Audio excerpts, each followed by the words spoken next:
This week's episode is brought to you by Kendra Morris, Michael Stoker Dennis, Plutarian Arts, Yami no Hakiri, Bernardo Bento, Space Goat, and Arlo Anderson. Thank you, Kendra Morris, Michael Stoker Dennis, Plutarian Arts, Yaki no Hakiri, Bernardo Bento, Space Ghost, and Arlo Anderson. It's with the generous support of listeners just like you that assures our expertly trained team of hackers keep scrambling the automated rail system in the labyrinthian network of tunnels that connect the subterranean doomsday bunkers inhabited by the Illuminati and their families. So a normal 15-minute commute becomes a 17-hour ordeal that keeps taking passengers back to the room that 3D prints artificial bacon. If you'd like to help keep Mark Zuckerberg stranded on a subterranean bullet train that keeps going in circles, or just hear the second half of this episode, then please visit www.patreon.com/thewholerabbit, where your monthly donation of just $5 will, after simply logging in, allow you to browse all our extended episodes from right within Spotify for your listening convenience. But that's not all. I'll even send you a high-quality 5x5 exclusive vinyl sticker of our Big Bunny Baphomet cover art, guaranteed to provoke the evil eye from people who think artwork is scary. You'll even be given access to our Discord server, where creators and fans talk about what really happens in the Gate program. If you enjoy the free edition of The Whole Rabbit and would rather save your $5 for a fresh can of unscented shaving cream, then please consider giving us a like, subscribe, or share with a friend who likes stuff as weird as you do, or even on your social media platform of choice. After all, it's the little things that help and ultimately add up that help us create more content for your listening pleasure. And make sure to check out our $20 a month tier for a tarot reading from yours truly each month you're subscribed. On this week's episode, we discuss an alternative version of biblical Genesis outlined in the Gnostic manuscript Hypostasis of the Archons, which was found in the Nag Hammadi library in 1945. The original red pill, Hypostasis of the Archons, outlines the creation of the tyrannical, abortive demiurge and his squad of malicious, flunky archons, and the truth of what really went down in the Garden of Eden. In the free section of the show, we discuss some Gnostic history, its place in the early Christian movement, the true identity of the demiurge, the Sophia, the Kabbalistic Tree of Life, the creation of Adam, the serpent-loving Eve, thunder perfect mind, and the difference between the spirit and soul from different traditions. In the extended show, we also discuss Cain and Abel and their lesser-known little brother and sister, Seth, and the heroic fire-breathing Norea, who burns down Noah's Ark, of all things. Even the demons of the Zohar make an appearance before moving on to discuss the flood, the ascension of the redeemed archon Sabaoth, and the prophecy of humanity's final victory over the oppressive archons and their evil system of spiritual exploitation. Thank you, and enjoy the show.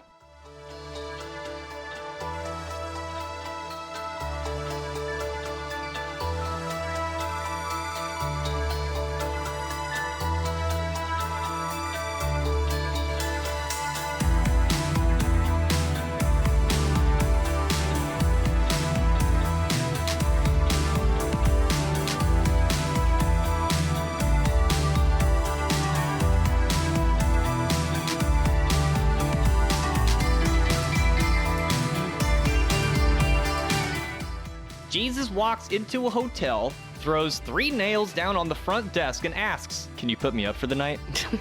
That's from The Crow. Is it really? Yeah.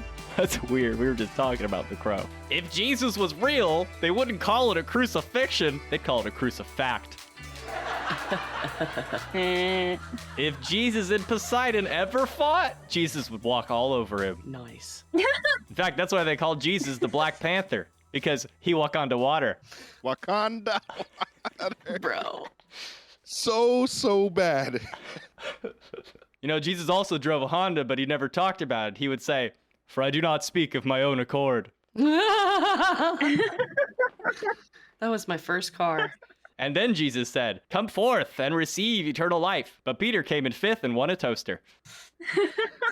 Have you ever heard about the first baseball game in the Bible? No. In the big inning, Eve stole first, Adam stole second, Cain struck out Abel, the giants and angels were rained out. Wow. Hello everybody, and welcome to The Whole Rabbit, where we don't just listen to the mad rantings of a desert-dwelling, cow-herding mystic who posts to an anonymous image board with a Nokia 5160 about the esoteric secrets of a nearly extinct brand of Gnostic mystery religion. Nay, we buckle up and rush headlong into the lost manuscripts which informed the Gnostic worldview to better understand, from the roots up, the metaphysical anatomy of the universe according to a group group of Jewish and Christian heretics which were nearly wiped entirely off the face of the planet due to the outrage their occult teachings inspired, because this week we're exploring the hypostasis of the Archons, the ultimate red pill on the truth of what really happened in biblical Genesis. I'm your host, Luke Madrid, also known as the Hack Rabbit. I'm joined this week by our mascot with the mesquite sauce, Mari Sama. I'm finger licking good. The maniac monk of magnetic metal milk, Malachor 5. Hey,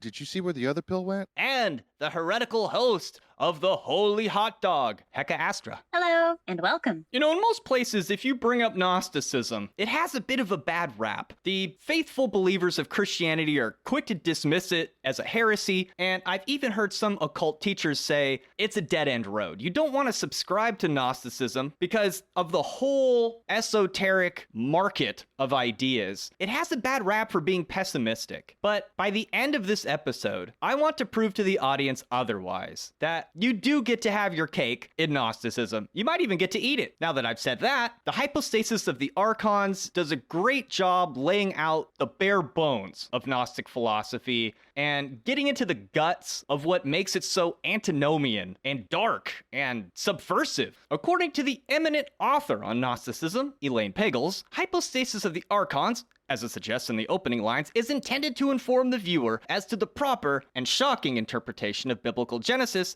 as seen through the eyes of the Apostle Paul, supposedly. The only known surviving manuscript is written in Coptic, which was translated from a now entirely lost Greek original that scholars believe was likely created in Egypt during the 3rd century, although some believe it may date to the early 1st century. Either way, the hot takes on Genesis here featured likely predate the birth of Christ, as the hypostasis is said to flower from the ideas followed by an esoteric sect of heterodox Jews, which would later come to adopt Christianity as their own, and become Christians, etc. The text is fairly short. It weighs in around 3,000 words, the bulk of which serves as an exegesis of Genesis 1 through 6 of the Old Testament. For those unfamiliar with the term exegesis, it's a fancy word for a critical explanation or interpretation of another text. Aside from giving hot takes on the events in Genesis, hypostasis of the Archons also explains the origin of the abortive tyrant god, the demiurge, and concludes with a prophecy of a day when all the oppressed would be victorious and free. So before we get too far, for people who are not aware of what an archon is, what's an archon? An archon is a word that implies leadership, but it tends to be of a more secular variety. So it doesn't have the same implication as king. It's more like saying governor or magistrate, or to be really modern, influencer. It's somebody who has importance, but not sacred or holy or divine juice behind their rulership, you could say. Yeah, it's kind of like an illusion of the real juice or of the real divine. Yes. Isn't it derived from a Greek word relating to the meaning of authority? Yes, it essentially means ruler. So, to make a long story short, the Gnostics believed that the classical 7 planets of antiquity, as they presided over different spheres in the sky and ruled over our destiny, were as like fallen, tyrannical, evil angels. If we were to extend this metaphor into the modern world, let's take the Matrix for example, it would be like Agent Smith or the Merovingian, etc. Those would be archons. They're people that preside over the Matrix. They maintain the fates of all those that they enslave, and they keep people locked in the box, basically. There are rulers, but they're of the evil variety. This text gets into the reality. That's what hypostasis means. So it's the reality of the archons. Okay, that's trippy, because an archon is some like fake divine, and then you're extracting a meditation thinking about the reality of such entity or force of nature, maybe. It's like the archons are Agent Smith from the Matrix. They're lines in the program. And if we're going to talk about archons, I think it's safe to extend a discussion to bring up the concept of the demiurge, because the demiurge is similar in a way where it's like the ultimate archon, like maybe the archon's archon, right? Like their leader, their authority that thinks it's the big main authority. Lon Milo Duquette has described the demiurge as a reflection of God, like God's shadow. But it's like kind of beyond that, because it's like in heaven, it's like in some school of thought that's like words don't even work anymore. So, a reflection of God makes a lot of sense to me. And then it's like it splinters down into the planetary form, which would be ruled by archons. Yes. So if we were to think of classical magic for a moment, if you look at your birth chart, the planets and their alignments are supposed to outline your nature, and in your nature is your fate. And as magicians, we don't want to take our birth chart and passively accept it necessarily. We want to balance and oppose the negative parts to make ourselves a whole person. From a properly Gnostic standpoint, the planets as rulers over our destiny that offer us our personality, that's also our prison that we are limited by, and we need to expand beyond or have our options be greater than what we were given at birth. Because even our personality, where we were born, what we were born as, our physical bodies, our parents, all of the forces of fate seal us in and act like a prison to us, at least from the Gnostic or magical perspective. And then the demiurge, as you mentioned, to bring the Matrix back again, that would be like the architect. He's the one in control of the Matrix. He's the one who designed the Matrix. He's the one who installs the Archons and keeps the people in their boxes so they can keep being used as batteries or food for the Archons. The Archons, and that's why they're evil, they feed off of us. So it's fairly grim. Hypostasis of the Archons, as we'll mention again later, it's the ultimate red pill, you could say. It's likely the inspiration for so much Gnostic entertainment, including The Matrix, The Truman Show, etc. Now, the hypostasis, like the Gospels of Thomas we discussed not so long ago, was found within the earthen vessel in Nag Hammadi, Egypt in 1945. It accompanied various other manuscripts that were generally considered Gnostic, although modern scholars are beginning to find this designation problematic. If we're being entirely practical, the hypostasis of the Archons is as Gnostic as it gets, but the truth is that before Orthodoxy came up with the term, these were just the earliest incarnations of Christianity, which were diverse and yet without central authority. Besides, it would be an understatement to say Christianity was hostile to earthly authority in general, and it makes sense that this would extend into some of their different cosmologies. Likewise, the Orthodoxy only exists because it inherited enough good material from these diverse sects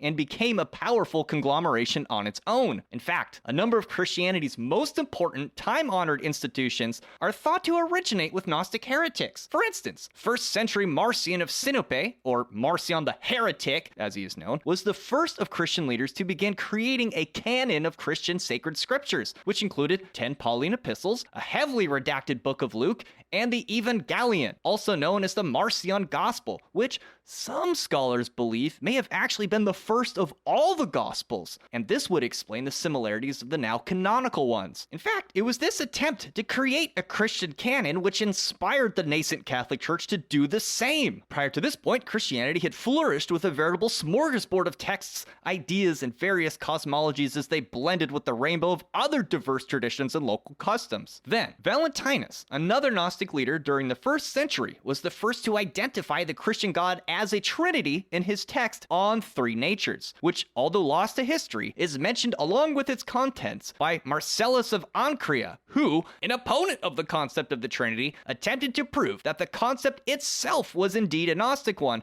and by extension, heresy. He said, Valentinus, the leader of a sect, was the first to devise the notion of three subsistent entities, hypostases, in a work that he entitled On the Three Natures. 4. He devised the notion of three subsistent entities and three persons, Father, Son, and Holy Spirit. So we do know that the Trinity won out as part of the Orthodoxy, but here's a historical case of being like, No, God isn't three. That's what those stupid Gnostics believe.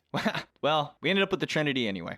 That being said, both Marcion and Valentinus, along with other leaders and their multitude of respective congregations, believed wholeheartedly in the colorful ideas here expressed in the hypostasis of the Archons, which represents not just key points in a supposedly Gnostic cosmology, but more accurate, in early Christian cosmology before it was adapted and modified over hundreds of years to accommodate the masses. It had a lot of time to do that, by the way. They got rid of the Gnostics pretty early, along with anyone else they didn't agree with. As such, hypostasis of the Archons can also be understood as the early Christian community, shunned by Jewish and Roman authorities, grappling with the creation story they were familiar with from Genesis. After all, many early Christians struggled with the concept that God the Father, a merciful and loving God that spoke through Jesus Christ, was perhaps fundamentally different from the one presented in the Hebrew Old Testament, a cosmic being who is both shamelessly jealous, wrathful, and unrepentantly good and evil all at once. He says in Isaiah 45, 5-7, one of our favorite things to read on the show, I am the Lord, and there is none else. There is no God beside me. I girded thee, though thou hast not known me, that they may know from the rising of the sun and from the west that there is none beside me. I am the Lord, and there is none else. I form the light and create darkness. I make peace and create evil. I, the Lord, do all these things. So, not every Christian was like, oh yeah, that's my God from Jesus. They had to like reconcile the fact that like the God of the Old Testament, drowns the world and kills infants and turns cities into salt and commands Abraham to kill his own son. It just goes on and on. Commits mass genocide by flooding. He's jealous, admittedly so. And so it's not some new, edgy, postmodern reinterpretation of religion here in the 2020s that has come up. Like, this idea is as old as Christianity. They're like, I don't know if that's the same God. Now, for those who felt that Christ and his Father were of a fundamentally different personage than God of Genesis, the hypostasis of the Archons, or the oral tradition, which likely inspired it, would have proved a roadmap to navigating the ontology of the burgeoning faith. The opening lines even suggest the reader has begun seeking the hard truth about this arrangement, honing in on a quote from Ephesians 6, verse 12, which quixotically mentions the struggle against wickedness in high places, for which the author will now give answers. So without further ado, the hypostasis of the Archons begins thusly. So this section is called The Demiurge and His Children. With regard to the reality of the rulers, or archons, the Apostle Paul said of these dark powers that, for we wrestle not against flesh and blood, but against principalities, against powers, against the rulers of the darkness of this world, against spiritual wickedness in high places. The Father of Truth inspired the great apostle to write those words. Since you asked about what those rulers really are, I have sent you this letter. You wanted to know the truth? Here it is. Here's the original red pill. Are you ready? Their chief is blind. Because of his power and his ignorance and his arrogance, he said with his power, It is I who am God. There is none apart from me. When he said this, he sinned against the pleroma, or fullness. When his words reached that incorruptible realm, a voice rang out from it that said, You are mistaken, Samael, which is, quote, the God of the blind. It's also the God from Silent Hill. It is. Yep. Please keep all of this in mind if you're even slightly interested in Silent Hill, because by the end, you will also be convinced that they had this cosmology in mind when they created that game. So here, in the first few lines, it ascribes the first name to the demiurge as Samael, thusly described as the god of the blind. Typically, Samael in Hebrew tradition is thought to be the true name of Satan, acting like the seducer in Job and the destroyer angel of Exodus. In these works, Samael operates more like God's lead prosecutor and chief executioner, a wrathful dispenser of justice. His name appropriately means the venom of God. To much controversy, it's here that he's also named the creator of Genesis. Kind of a hot take. I just wanted to mention, too, that if you look this up, because I actually tried to read about this a while ago, because I'm a Silent Hill nut, Samael is also talked about as posing as other powers that he may not necessarily have. So it's kind of like a shapeshifter and a trickster in some ways. Yes. Yeah, in many ways, like when we're talking about these archons and demiurge-like abilities, they are master mimickers. Like they are the very essence of that idea in the first place of mimicking and trying to make the illusion happen for you to stay in, your little 3D matrix box. In their control, basically. Yeah. So that from their very nature is that itself is this mimicry, which is kind of scary because I've brought it up in the past episodes that maybe humans have a fear of the uncanny valley because we have an ancient predator that feeds on us and it hunts us through the method of mimicking us, and then it kills us.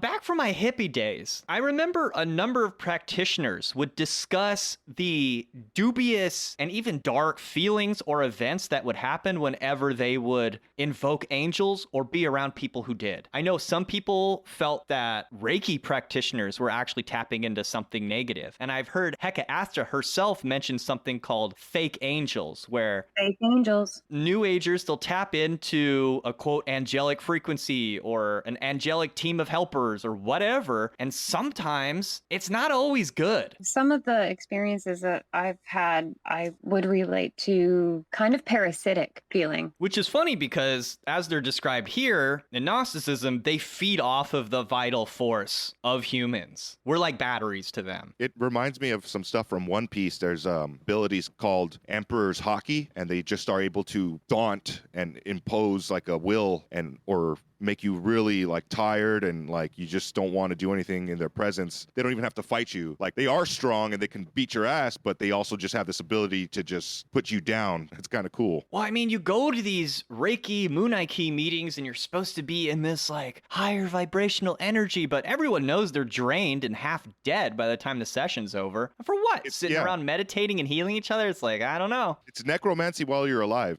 I believe this is kind of like what toxic positivity means. It has its uses. Like Silent Hill is trying to, I guess, express like you got to go through your dark side and then, realize what your powers are. Maybe it's a little some of the dark stuff and some of the light. Maybe you're going to fall for traps. It's a trap. Some of that comes up here in the hypostasis, actually. I was just going to say, like, I don't really want to sound crazy or anything, but the general consensus for me was that they seemed like they were getting people to produce light so that they could take it because they couldn't produce light on their own. That was like the general feeling that I got from it. And it seemed like it made a more negative impact on the people who were doing the producing of the light. But maybe that makes me sound crazy. I mean, it makes sense. It's like we could also either kill a cow and eat it, or we can pet it, brush it, and milk it. Milk it for sustenance. Like there's different ways to eat humans. It's not just death and destruction. And of course, what we're discussing is extremely subjective, but for the people who have negative encounters of this variety, it would be good to keep this stuff in mind. But back to Samael, how you mentioned he can be a shapeshifter as well. We'll talk about it, but in Jewish mysticism, whenever something bad happens, it's like Scooby-Doo, where they find the guy, they pull the mask off, and it's like, oh, it's you, Samael. Old man Samuel at it again. In many ways, Samael's an appropriate name to use for the demiurge because this angel would come to personify all the qualities that early Christians would struggle ascribing to a presumably merciful and loving God. And as we just mentioned, even Jewish mystics, they'd already begun to do the same and attribute so many evil things to him, including taking Lilith as his wife, impregnating Eve with Cain, attempting to dissuade Abraham from sacrificing his son, the bastard, hiding in the golden calf to taunt Moses, killing the prophet Isaiah, kind of a big deal, leading armies of rebellion against God,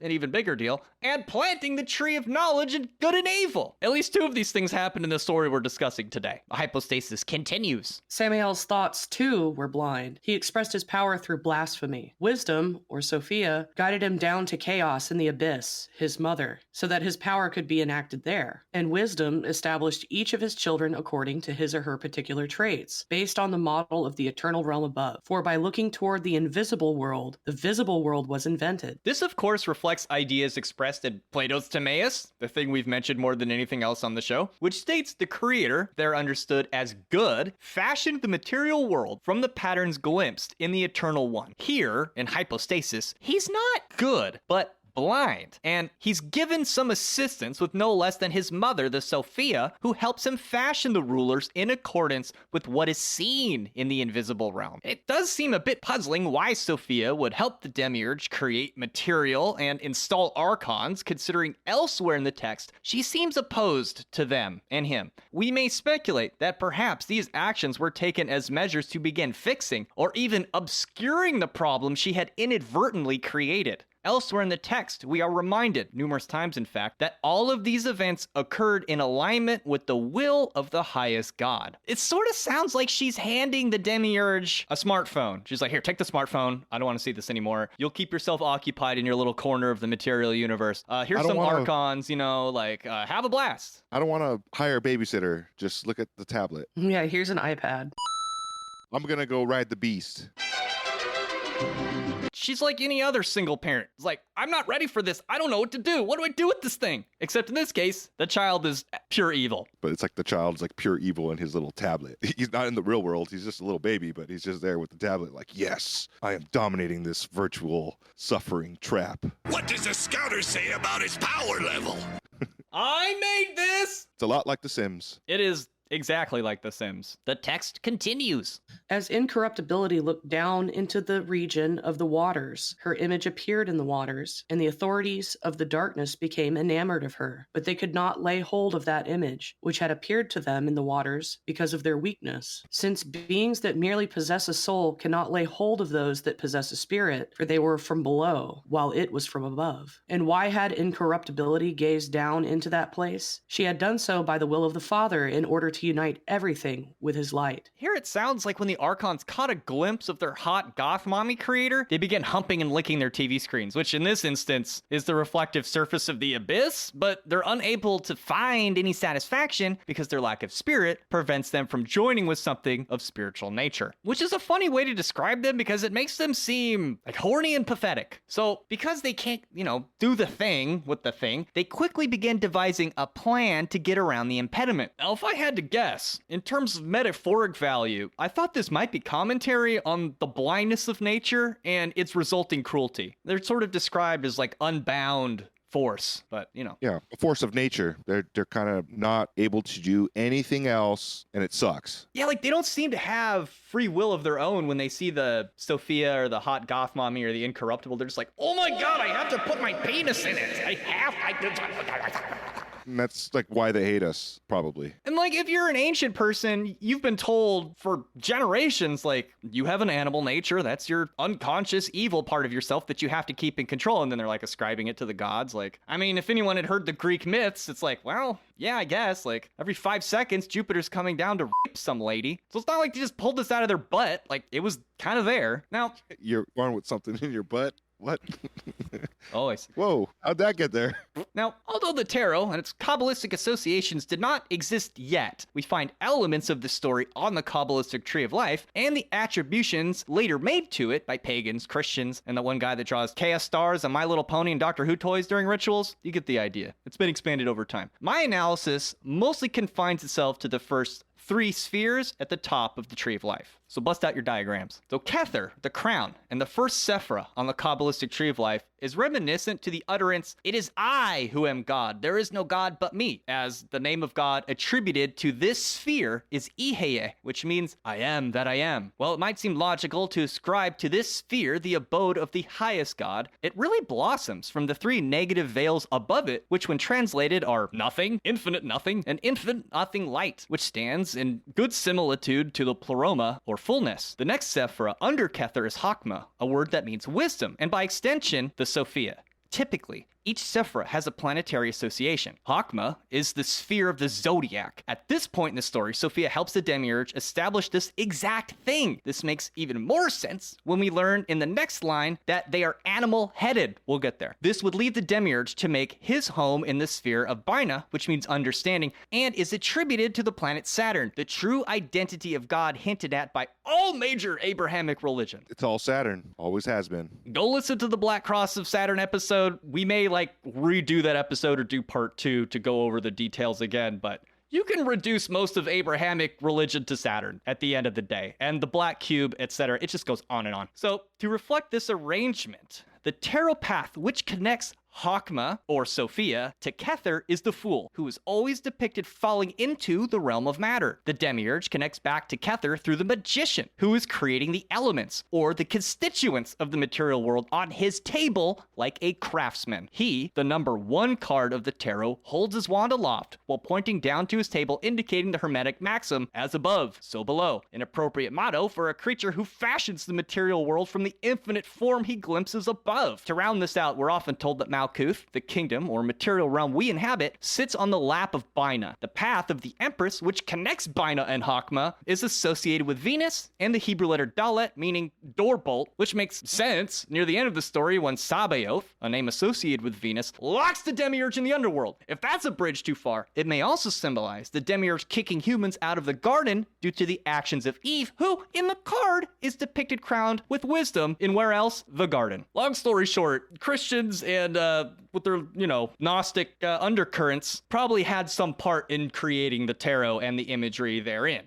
Esoteric Christians, magicians, people who like My Little Pony dolls and chaos stars, etc. This brings us to the next section of the hypostasis, the creation of Adam. The rulers, whose bodies are both male and female, and whose heads are those of beasts, began scheming. They said, "Come, let us create a human being out of earthly soil, so that their new creation would be a completely earthly being." They molded the soil into a shape that in some ways resembled their own bodies, yet in other ways resembled the image of God that they had glimpsed in the waters. They said, "Let us seize the image we saw in the waters by the body we have made for it." Since they were powerless, they did not comprehend the power of God. Their master breathed into the body's face, and it came alive. Yet it lay on the ground for several days because they were powerless to give it the ability to stand up. They stood over it, huffing and puffing like storm winds in the hope of catching the image that they had seen in the waters, but they did not know the source of the power of that image. All of this happened by the will of the Father of the fullness. They're like trying to blow up their blow-up doll, but they just can't do it. They didn't put the batteries in the compartment correctly. It's not functioning. And like, from what it says in the last line, apparently the God above all, like outside in the fullness, was just like, let him have a go at it. This looks fun to watch. Yeah. It's like, I want to stick my in this thing, but it won't fill up. Dad, will you Are fill you this winning, up son? for me? He's just grilling. He's just grilling, getting drunk and laughing with the music. Are you on. winning, son? I just like... Though there's no two ways about it, this is at the very least a bit creepy. The rulers of the material realm are so inflamed with lust for the intangible divine that they, unable to copulate with it, fashioned bodies made out of clay, with the hopes of ensnaring the incorruptible spirit therein, so they may accomplish humping it that way instead. This seems a bit unnerving, considering the rumors in ufology that some of the extraterrestrials refer to us as, quote, containers. Let that sink in. On the other hand, Yay! Mal's like, fill me up. So, in the case of folks like Mal, they might find it amusing that the only reason they exist is because a bunch of soulless aliens had the idea to impulsively grow a batch of sacred fleshlights to satisfy their carnal desires, and God the Father had some good reason for letting them do it. This is the part where I yell about humans being corn. Watch Twin Peaks. I just hear "wake me up before you go," except it's "fill me up before you go." I do what I can.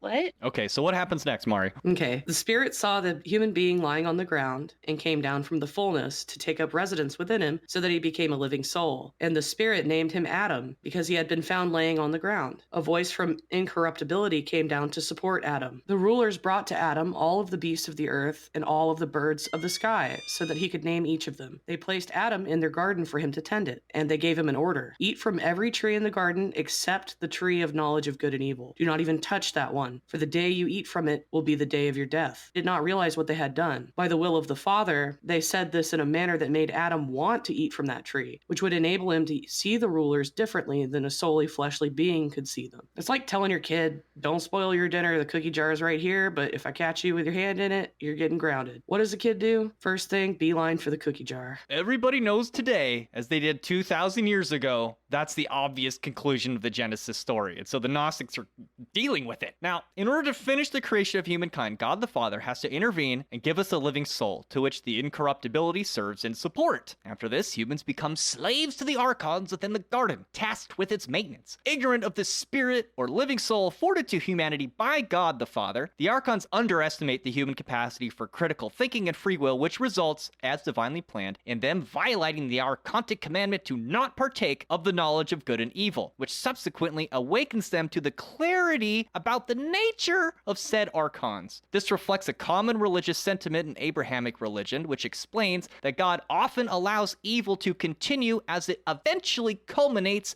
in something good despite itself. To the archons' credit, they seem to anticipate this problem and do their best to pump the brakes, but this too backfires. And this brings us to the next section, which is called the creation of Eve. The rulers consulted with each other and said, "Come, let us make a deep sleep fall over Adam." And he slept. Now this deep sleep was the lack of gnosis. They cut his side open and extracted from it a living woman, his spirit. Then they patched him up with flesh where she had been, and in place of a spirit, he had only a mind. The spiritual woman came to him and told him, "Arise, Adam." When he opened his eyes and saw her, he said, "I am alive because of you, so I name you Mother of the Living. You are my mother and my midwife, the woman through whom I was born." The rulers approached Adam and saw him talking to his partner. They became greatly agitated with lust for her, and they said, "Come, let us mate with her."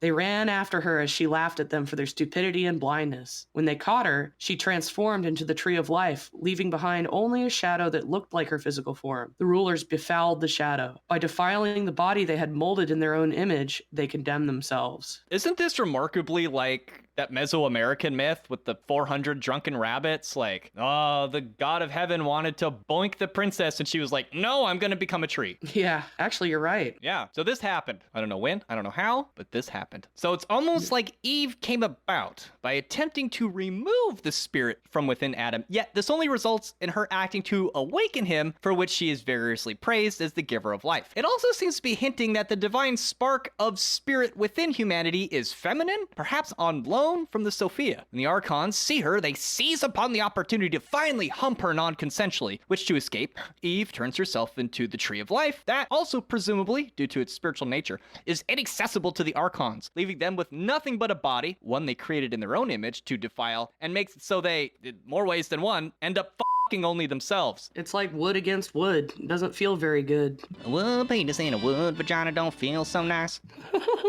This lust the Archons and the demiurge feel for our spirit, hinted at as feminine, is compelling, and made more so when we consider this idea resurfaces in the works of the Christian mystic John Dee, who, for all intents and purposes, seems to have contacted this feminine facet of divinity in the form of Madimi, who, at some advanced stage of the work, transmitted to John Dee and his assistant Edward Kelly the daughter of fortitude. If you listen carefully, you will no doubt hear aspects of the story in Hypostasis which, to be clear, the pious John Dee and Edward Kelly absolutely could not have known about. But I think it is worth mentioning that the people who followed up in their footsteps to carry out their work, when they went to do that, it resulted in these texts being found in 1945. I have to always bring that up. Anyway, let's look at the Daughter of Fortitude, specifically at the section which speaks to the hypostasis events that we're talking about. I am the daughter of fortitude, and ravished every hour from my youth. For behold, I am understanding, and science dwelleth in me, and the heavens oppress me. They cover and desire me with infinite appetite. Few or none that are earthly have embraced me, for I am shadowed with the circle of the sun, and covered with the morning clouds. My feet are swifter than the winds, and my hands are sweeter than the morning dew. My garments are from the beginning, and my dwelling place is within myself. The lion knoweth not where I walk,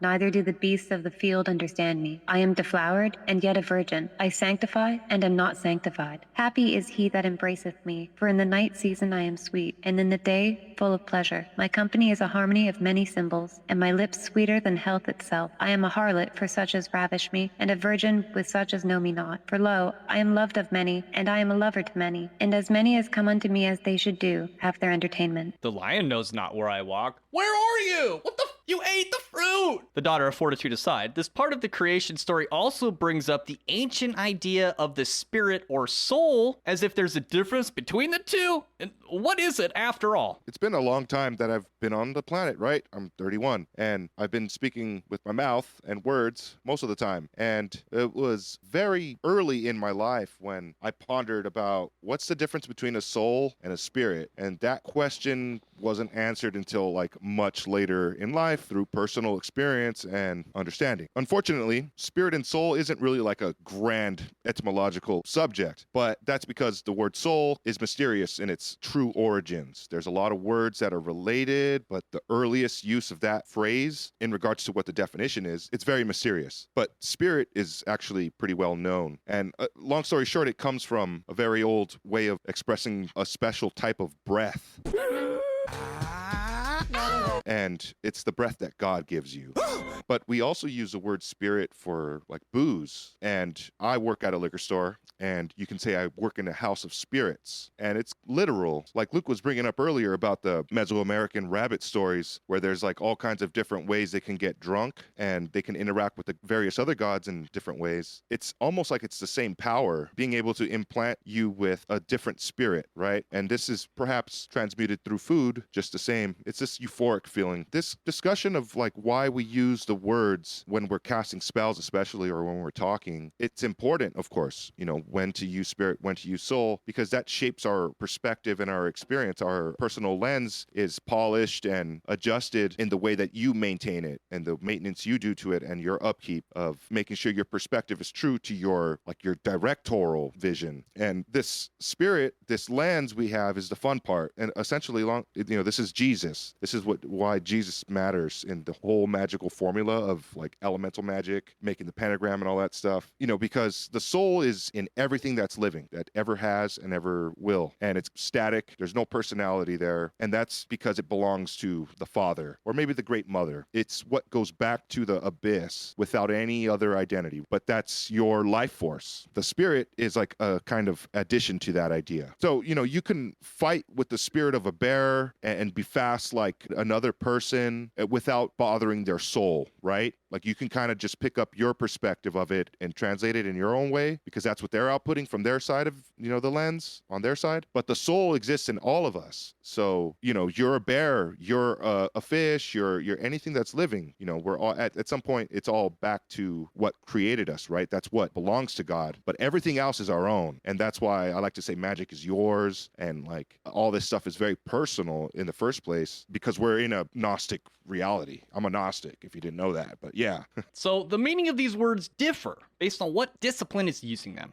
According to Richard Smoley, the author of Forbidden Faith, the Gnostics understood the soul to be the sum total of one's interior world. So your memory, the archetypes, your dreams and thoughts. A word that would most easily be translated as psyche. The spirit, on the other hand, most closely resembles the raw consciousness, the I am, and the vital essence of the individual. If we were talking about tabletop games like Dungeons and Dragons, from the Gnostic perspective, we might think of the soul like the character sheet, while the spirit is the player who uses it to play the game. The animating aspect of the individual. Yes, right? It's the raw force of life, at least according to the Gnostics. This is evidenced by the line in the text which says, the spirit saw the human being lying on the ground and came down from the fullness to take up residence within him, so that he became a living soul. So the Archons were capable of giving him a soul, but they couldn't make him live. And the spirit is here explained as like the spirit, and it goes into Adam. So it's like a universal life, whereas his soul is like Adam, and the spirit is what gives the soul life. Now, in this arrangement, the spirit is primary to the soul. The soul is merely a medium for the spirit. This can be tricky, however, because in the world of alchemy, these terms mostly describe the opposite set of ideas. It's not set in stone. There's similarities and then there's differences. So spirit is related to the mercurial aspect in alchemy. So you have salt, mercury, and sulfur. And would it be accurate to say that spirit is a medium in alchemy? Yeah, so spirit is related to the mutable feminine principle. And that's like Malachor was saying, it's often synonymous with alcohol. So if you're doing practical alchemy, this would be like ethanol from plants. It relates to what they're saying, where it says the spirit saw the human being lying on the ground, and then this spirit is basically breathed into it so that it can be animated. And in alchemy, if you try to take salt, which is the body, and you just try and add it to the sulfur, which is like your essential oil, it's just a clumpy mess, right? So you have to use the alcohol that you distill to make it into an actual pagyric that isn't this big clumpy mess, that has some kind of life to it. Its mutability joins things so that it can be a living thing. So that's some overlap in it. But the soul in alchemy being related to sulfur, and the masculine principle relates it to the fire of the soul, the animating, active principle, whereas the mercury is like what allows it to interact with the body. So that part's like the opposite, basically. And it's feminine. Yeah, so that part's like switcherooed, but there are some overlaps. So it's like you don't get a free meal here. You have to figure it out, basically, whenever the term spirit and soul is being used. Yeah, because there's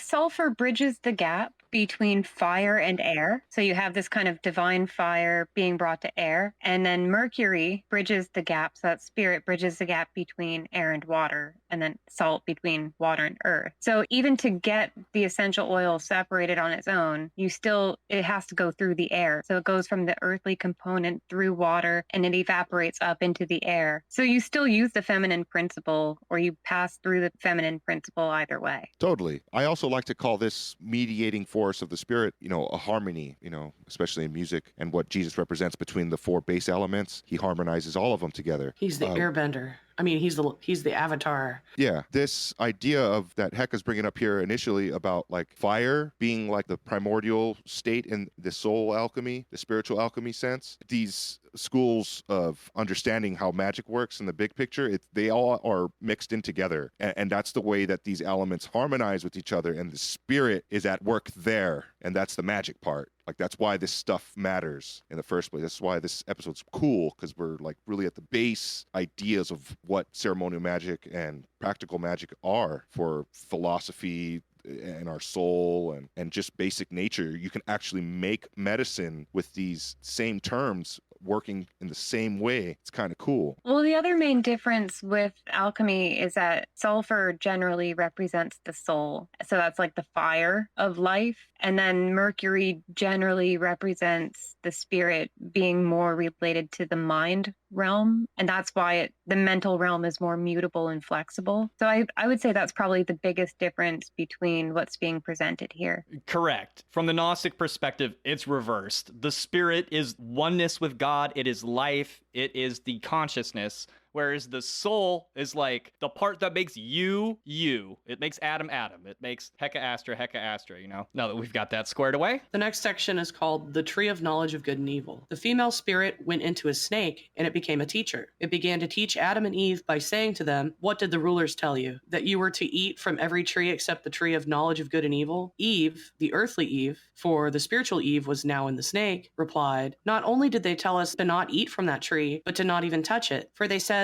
the day we eat from it will be the day of our deaths." The snake, the teacher, said, "You will not die that way. They said that to you out of envy. Instead, your eyes will be opened, and you will come to be like the gods, recognizing good and evil." And with that, the female spiritual teacher left the snake, and it became a merely earthly thing once more. As bizarre as this sounds, it lends credence to the idea that the woman, the snake, and the garden itself hearken to an older spiritual motif well known to, let's say, the Greeks. For instance, one of the longest standing religious practices of the ancient Greek world was seeking the prophetic wisdom of the Pythia, the high priestess of the serpent-venerating oracles of Delphi, who dispensed their prophecies at the temple of Apollo amidst the olive groves of Mount Parnassus. The oracles would huff a sort of intoxicating gas that emanated from a crack in the temple floor, which, according to myth, was the center of the world, or omphalos, and was composed of the gases said to rise from the rotting corpse of the world's serpent who Apollo himself had slain. Although the Oracle of Delphi is the most prominent, it was not an isolated instance of this practice, which often saw the snake as a bridge between the terrestrial world and heaven, as serpents occupy trees and were capable of imparting the wisdom of worlds beyond through a female oracle. Even the ancient Hebrews likely practiced the same wisdom tradition as evidenced by Asherah and her Asherah poles, described as a feature of the first Jewish temple. Asherah, after all, used to be the waifu consort of Yahweh from when he was merged with El. Her symbols are, of course, numerous trees, serpents, and cake. It is quite literally the ancient Semitic people the Hebrew religion sprouted from also depended on oracular serpent priestesses of a sacred grove. If nothing else, canonical Genesis is declaring an end to this arrangement in lieu of one where a woman's desire is to her man, where she is to be seen and not heard. Trad wives rise up. So as it says in Genesis 3, verses 15 through 16, "And I will put enmity between thee and the woman, and between thy seed and her seed. It shall bruise thy head, and thou shalt bruise his heel. Unto the woman he said, I will greatly multiply thy sorrow and thy conception. In sorrow thou shalt bring forth children, and thy desire shall be to thy husband, and he shall rule over thee." In the first part, he was talking directly to the snake, and then it's basically dishing out the punishments for going against the Archons. Yeah, tread wives, sit down.